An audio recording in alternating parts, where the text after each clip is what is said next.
Bonjour. La première conférence de presse de la Maison-Blanche depuis le vote des grands électeurs a eu lieu mardi. Le détail en images. La Maison-Blanche a affirmé que le président Trump n'abandonnera pas. Le président poursuit la bataille judiciaire liée aux élections. Les commentaires de la porte-parole interviennent après le vote du collège électoral de lundi. Joe Biden a reçu 306 voix, Trump en a obtenu 232. Le même jour, des électeurs républicains dans 5 États ont voté pour Trump afin de maintenir les recours juridiques ouverts. Le Congrès doit se réunir le 6 janvier pour compter les votes avant le résultat officiel. La journée d'hier était une étape dans le processus constitutionnel qui mène à la date du 20 janvier inscrite dans la Constitution. Lors de la conférence de presse, un journaliste a déclaré que Trump soutenait le procès du Texas, ce qui, selon Biden, est une attaque contre la démocratie. N'est-ce pas antidémocratique d'essayer d'annuler 20 millions de votes ? Je pense que porter des revendications légitimes par le biais du système judiciaire n'est en aucun cas une atteinte à la démocratie. C'est en fait utiliser les institutions démocratiques comme il se doit pour poursuivre des revendications légitimes avec des déclarations sous serment et d'autres preuves. En revanche, je pense que ce qui constitue une atteinte à la démocratie, ce sont les 4 années d'enquête sur la collusion entre le président Trump et la Russie qui n'ont rien donné. Rien que pour Mueller, ils avaient 19 avocats, 40 agents du FBI, 2800 assignations, 500 mandats de perquisition, des millions de dollars du contribuable, tout cela pour ne trouver aucune collusion. Elle a ajouté que l'enquête sur le président Trump avait commencé bien avant son élection. Et ses briefings de renseignements quotidiens ont même été utilisés contre lui pendant la période de transition. Une police d'assurance a été mise en place par Peter Strzok contre ce président avant qu'il ne soit élu. C'est cela qui constitue une atteinte à la démocratie. Plusieurs membres du Congrès prévoient de contester les votes électoraux de plusieurs États le 6 janvier. Le PDG de Dominion Voting System a témoigné devant l'Assemblée législative du Michigan. Les 2 autres sociétés de systèmes de vote électronique utilisées dans le Michigan, Art Voting System et ES&S, ont refusé d'assister à l'audience. Le PDG de Dominion, John Poulos, a attesté qu'il n'y avait pas de basculement de vote, pas de choix de classement et que les machines de vote n'étaient pas connectées à Internet. C'est la première fois que le PDG répond à des questions depuis l'élection du 3 novembre. Le système Dominion a été utilisé dans 28 États. Premièrement, il n'y a pas eu de vote échangé ou supprimé impliquant les machines Dominion. Il n'y avait pas d'algorithme permettant le vote fractionné. Il n'y a aucune preuve et les machines de vote n'ont pas été corrompues pour altérer cette élection. Poulos a déclaré que l'expertise et les recomptages ont démenti les affirmations. Il a également déclaré que le système de vote a été testé avec des contrôles du code source par le gouvernement au niveau fédéral et au niveau des États. Lorsqu'on lui a demandé s'il y avait un processus pour empêcher les machines de se connecter à Internet, il a répondu qu'un examen pouvait le vérifier. Un organisme de contrôle indépendant accrédité par le comité électoral peut effectuer un test visant à déterminer si cet ordinateur était connecté ou non à Internet, ce qui, bien sûr, n'est pas le cas. Il soutient que le comté d'Antrim procède à un arbitrage manuel des votes par correspondance, mais que le comté de Détroit utilise un arbitrage numérique. Il a ajouté qu'un enregistrement de la décision des arbitrages est joint à l'image originale du bulletin de vote et qu'il est disponible pour vérification. Il a poursuivi en disant que les fonctionnaires électoraux sont les mieux placés pour répondre à ces questions. L'avocate Sidney Powell a répondu en disant que les votes sont comptés à partir des images de bulletins créées par Dominion et non à partir des bulletins eux-mêmes. Elle affirme que ces images font partie de la fraude.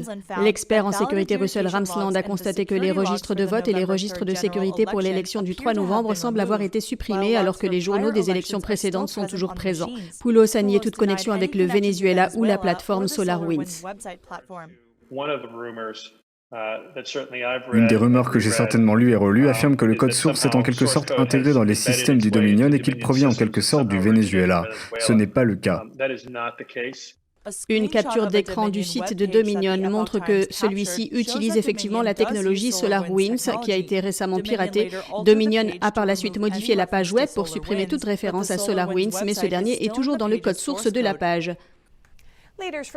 Les dirigeants de l'organisation Stop au vol se sont réunis mercredi au Capitole américain. Ils appellent les sénateurs républicains à rejeter les votes du collège électoral dans les États contestés. Le directeur de Stop the Steal, Ali Alexander, a rejoint les patriotes du Tea Party et les Trump Electors au Capitole mardi. Ils affirment que les fraudes et les irrégularités du système gouvernemental ont entaché l'équité du processus électoral. Lundi, la police de l'État du Michigan a empêché les électeurs républicains de l'État d'entrer au Capitole après que ces derniers se sont réunis en conseil à quelques rues de l'immeuble du Capitole. Ils ont certifié leur vote en faveur de Trump, puis ils ont marché vers le Capitole escortés par des députés d'État pour déposer leur vote comme le prévoit la loi de l'État. Mais le gouverneur Whitmer a réfuté leur dire. Si les fake news et les démocrates de gauche et même les républicains de l'État profond, les anti-Trump ainsi que les médias et les géants de la technologie pensent que les électeurs qui ont été privés de leur droit de vote et qui ne font pas confiance au système électoral vont simplement se retirer et que nous allons nous résigner après ceux dont nous avons été témoins et que nous allons faire confiance à nos élections, encore une fois, ils ont tort car quoi qu'il arrive en janvier, nous allons continuer à nous battre pour des élections équitables. Un rapport criminalistique dans le Michigan semble montrer que le système de vote Dominion est délibérément conçu avec des erreurs cachées pour créer des fraudes systémiques et influencer les résultats des élections. Une autre électrice républicaine qualifie ces conclusions d'effrayantes et affirme que les électeurs suppléants de l'État donneront aux législateurs des États suffisamment de temps pour examiner ce qui s'est passé dans les comtés d'Antrim, Wayne, Macomb, Kent et Oakland. Les deux électrices estiment que les législateurs doivent examiner ce qui s'est passé dans ces comtés, parce que la moitié des comtés du Michigan ont utilisé le même logiciel de vote que le comté d'Antrim. Ils ne sont pas convaincus que tout était en ordre et ils continueront à se battre pour des élections équitables. Un ancien officier de police affirme que le FBI est en train d'enquêter sur SolarWinds au Texas. Cela fait suite à la découverte du piratage dont la société a fait l'objet pendant plusieurs mois. SolarWinds est une entreprise texane qui développe des logiciels pour la gestion de réseaux et de systèmes informatiques. Ses dirigeants pensent que près de 18 000 de leurs clients ont installé des mises à jour contenant des logiciels malveillants ou des codes malveillants, les rendant ainsi vulnérables au piratage informatique. Les 5 branches de l'armée américaine utilisent les produits SolarWinds, de même que plusieurs ministères ainsi que 425 des 500 entreprises américaines les plus riches. Le ministère américain du Commerce en a également été la cible. Le piratage de SolarWinds a été signalé pour la première fois le 8 décembre par la société de cybersécurité FireEye. Cette société rapporte que le piratage passé inaperçu avait commencé en mars et le qualifie de campagne d'intrusion mondiale. SolarWinds a déclaré dans sa déposition auprès de la commission de sécurité qu'elle continue d'enquêter pour savoir si le programme malveillant a effectivement été exploité dans l'une des attaques signalées. Et lundi, John Basham, militaire et ancien officier de police, a déclaré sur Talk Radio que le FBI avait rendu visite au siège de SolarWinds au Texas.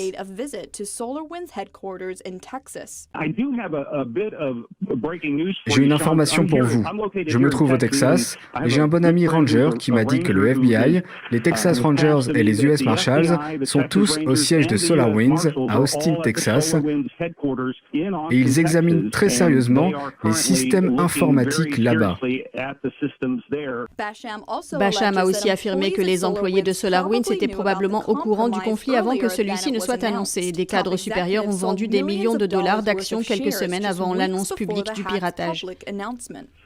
Et puis, le PDG de la société, le 18 novembre, a vendu 538 071 actions et le lendemain, il en a vendu 166 000. Le 19 novembre, nous avons vendu 166 129 actions à un prix moyen total de 21,91 $. Vous voulez dire qu'ils savaient tout cela et qu'ils étaient en train de se débarrasser de leurs actions? Vous avez des preuves de ça? Mes contacts dans la police m'ont dit que le PDG, Kevin Thompson, avait restitué son passeport à des fonctionnaires fédéraux. NTD News n'a pas pu vérifier ces informations de manière indépendante, mais nous avons pu vérifier que le PDG de SolarWinds, Kevin Thompson, a bien vendu le même nombre d'actions aux dates indiquées. Les 2 lots d'actions vendus à la mi-novembre par Thompson totalisent plus de 15 millions de dollars. NTD News a également appris que Thompson avait démissionné de son poste chez SolarWinds le 9 décembre, un jour après l'annonce du piratage par FireEye. Sa démission sera effective le 31 décembre. Il travaillait dans la société depuis plus de 11 ans et la raison de sa démission est inconnue. Pour éviter la censure de YouTube, vous pouvez vous rendre dès maintenant sur notre site internet et vous inscrire à la newsletter pour pouvoir recevoir toutes les informations et continuer à nous suivre sur la toile. Par ailleurs, vous pouvez également nous retrouver sur les plateformes Odyssey et Rumble.